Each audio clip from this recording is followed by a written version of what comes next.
Thank you. Mr. Kine, you're recognized. Thank you, Mr. Chairman. Mr. Barthel, can you tell me, your analysis of the legislation before us, whether any law-abiding American citizen would be delayed with their health care coverage or perhaps denied health care coverage because of the additional verification requirement under this bill? Let me give you a slightly long answer. The provision itself relates to payment, advance payment of premium tax credits. So it doesn't relate to whether one is eligible ultimately for the credit or not. So I interpret your question then to be, is it possible that someone who is a lawful U.S. citizen, you know, as you described, could their approval for an advance credit be slowed? That is possible. An example. And isn't it possible, Mr. Barthel, that I said it is possible. And if that's possible, isn't it possible that that individual is very dependent on that advance credit in order to afford the health care coverage that they're applying for, and therefore they wouldn't be able to get it?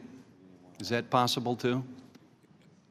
That I would have to admit that would be possible on a cash flow basis. There's a possibility here that you have some law-abiding American citizens that could be either denied health care coverage or delayed in getting health care coverage at a crucial moment of their life because of this legislation before us. Is that a fairly accurate statement?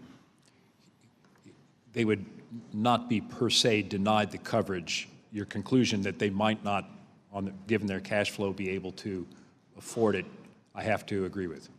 Yeah. And you know, Mr. Chairman, that's part of the problem of what we're going through, this facade here today. We are flying blind. We are trying to put wheels on a car that's already hurtling down the highway.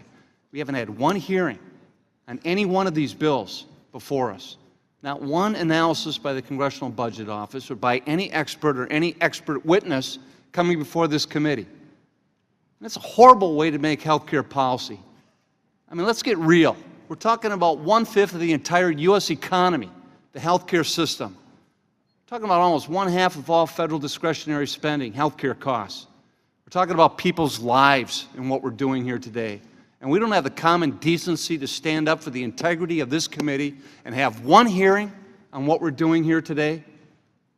And we're asking Mr. Barthel to conject and to speculate and to guess on what the real impact of this is going to be on American lives.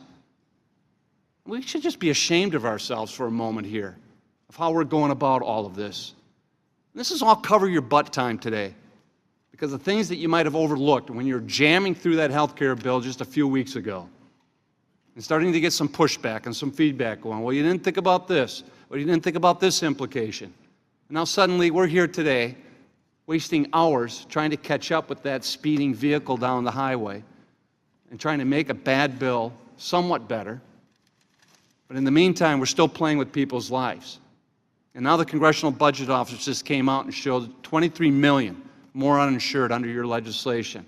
That a typical older American in my congressional district in rural Wisconsin, 64-year-old, under current law paying $1,700 for their premiums, under your bill that you just jammed through, would go up to $13,600 or $16,100 according to the CBO. That's an increase of $12,000 to $14,000 a year.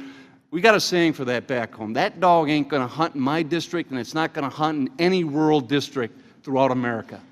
And this is something that we should have been discussing during hearings before we even went to a markup on this legislation. And now we're getting a CBO score weeks after the bill passed, flying blind and trying to establish health care policy. I mean, where are we going with all this?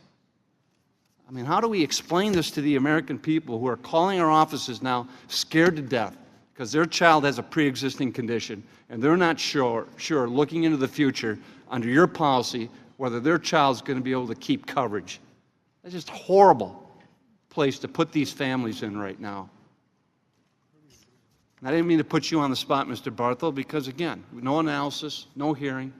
We're just flying blind here. I yield back. Mr. Chairman. Thank you. Mr. Kelly.